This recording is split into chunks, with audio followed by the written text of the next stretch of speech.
일제강점기인 1922년 평안북도 정주에서 태어난 김우전.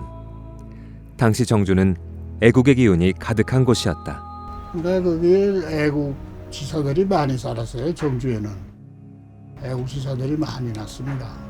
훌륭한 인물들도 많고 오산학교가 있어가지고 형님도 역시 그런 지역에서 살았기 때문에 그런 활동을 하고 그거는 이제 16살 때예요. 제가 일본에 이제 공부하러 떠나기 직전인데 그때 이제 제 형님이 정주 경찰서에 끌려와가지고 고문당하는 걸 보고 민족을 위해서 그렇게 하루나 하는 것을 그런 영향을 받았기 때문에 독립운동을 하게 되지 않았나 저는 그렇게 생각을 합니다.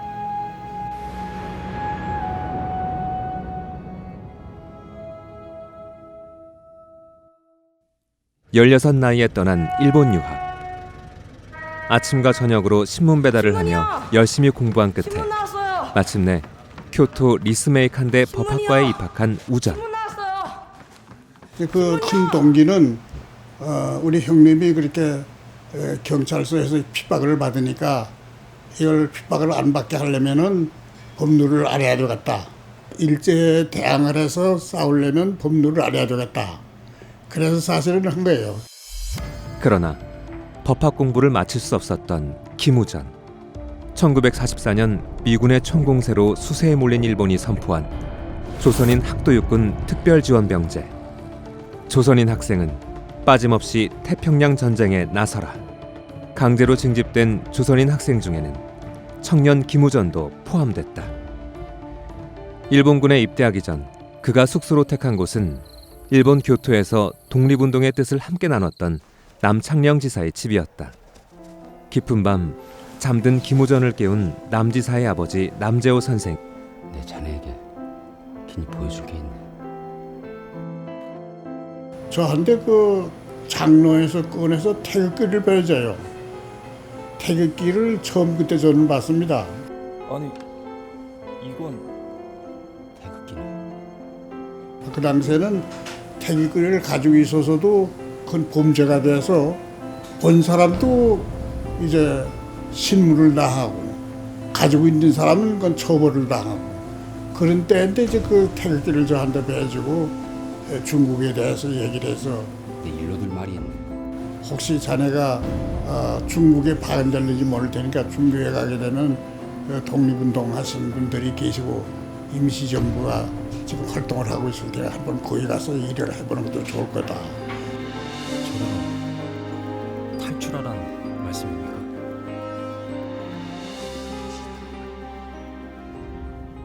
그래서 평양에 입대해가지고 한 달도 못 돼서 중국으로 파손이 돼서 이제 중국에 도착하자마자 탈출할 계획을 했죠. 중국에 있는 일본군 부대에 온 다음부터 기회를 노렸던 김우전. 부대에서 외출을 안 시켰어요. 그러니까 탈출하기가 더 힘들었죠. 외출을 안 시키고. 그래서 내가 일요일 날 이제 그 병장의 이복을 훔쳐가지고 이제 세탁하는 척하고서 숲을 속에 들어가서 철조망을 넘어서 길 걸어서 한 3km 가는데 들어갔어요.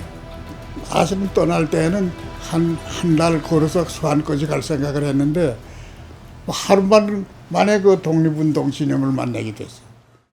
당시 탈출한 학병들을 광복군 간부로 육성하는 광복군 훈련반을 운영했던 한국광복군. 김우전은 1944년 10월 22일 한국광복군 훈련반의 1기 졸업생이 됐다. 한광반 졸업사진에 48명. 여기 김준엽도 있고 김국주도 있고 윤경빈이도 있고 나도 있고 있어요. 독립운동사도 강의를 하고 제시훈련도 하고 또 그리고 이제 광복군이 할 일. 그래서 그때 48명이 44년 2월부터 시작해서 44년 10월 달에 졸업을 했습니다. 그래서 임명장을 다 줬죠. 그러니까 그저 독립운동을 하는 사명감을 가지게 된 거죠.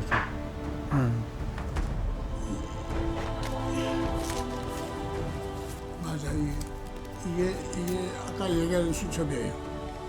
졸업 후 전방지휘소에 파견돼 연락장교로 활동한 김우전. 포로신문과 일본말 통역의 임무가 그에게 맡겨졌다. 일본의 폐색이 짙어가던 1945년 한국 침투를 계획하던 미군은 광복군과의 합동작전을 준비하기 시작했다. 김우전 역시 작전 수행을 위해 50명의 광복군과 함께 미국 전략사무국에서 특수훈련을 받기 시작했다. 그러니까 이제 그 첩보 작전이죠. 그러니까 첩보 작전에 제일 필요한 것이 무전이다. 무전 기선을 하는데 그걸 이제 훈련을 하자. 당시 김우전은 직접 작전 수행에 필요한 한글 암호표를 만들기도 했다. 여기 이거예요, 이거. 우리나라 글의 암호예요. 그러니까 우리나라 글을 무전으로 보내는 거예요. 그즈음 우전에게 맡겨진 또 다른 임무.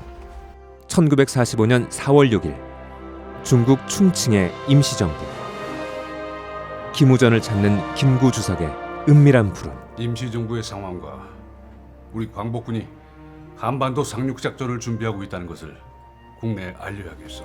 김구 선생이 저를 불러서 독대를 하면서 조만간 우리 광복군이 국내에 진격을 할 때 국내와 같이 호응을 해서 해야 되겠다는 거.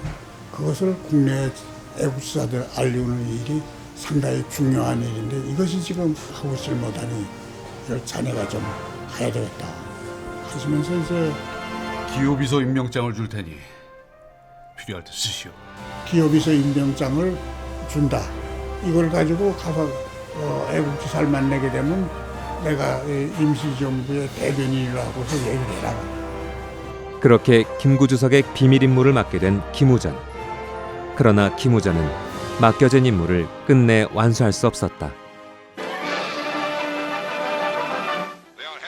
일본의 무조건 항복 소식이 전해졌기 때문이다. 멍하니 앉아서 이제 전쟁이 끝나니까 할 일을 다 못한 게 아니에요. 그러니까 허탈한 감에서 이제 앞으로 이게 어떻게 되는 거냐. 내가 할 일은 다 못하고 독립운동도 제대로 못하고 그 당시에 김구 선생의 사명을 준 그것도 다 하지 못했고 또 광복군이 국내에 진격도 못하고 그러니까 우리나라가 두 쪽으로 되고 통일도 못하고 그러니까 8.15 때는 그 자책감이 눌려서 기쁜 소식이라는 것보다 아주 슬픈 날이에요. 나는. 광복 후 70여 년이 지난 지금까지도 마지막 광복군의 마음으로 살아가고 있는 김우전. 그는 여전히 우리 민족의 희망을 믿고 있다. 글쎄, 내가 다 하지 못했으니까 뭐 청년들한테 이 얘기를 할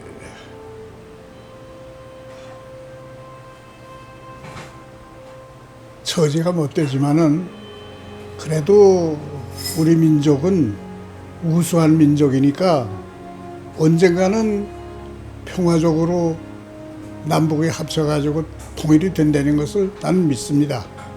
또 젊은이들이 너무 낙심하지 말고 단지 지금은 하나의 시련한 길을 지나가는 거라고 생각하고서 이것이 지나면은 광명된 조국의 평화 통일이 올 것이다 하는 굳은 신념을 가지고 열심히 일해주기를 바라는 분입니다. 조국 광복을 위해 모든 것을 바쳤던 광복군의 정신. 오늘의 역사가 기억해야 할 대한민국의 위대한 호국보훈 유산이다.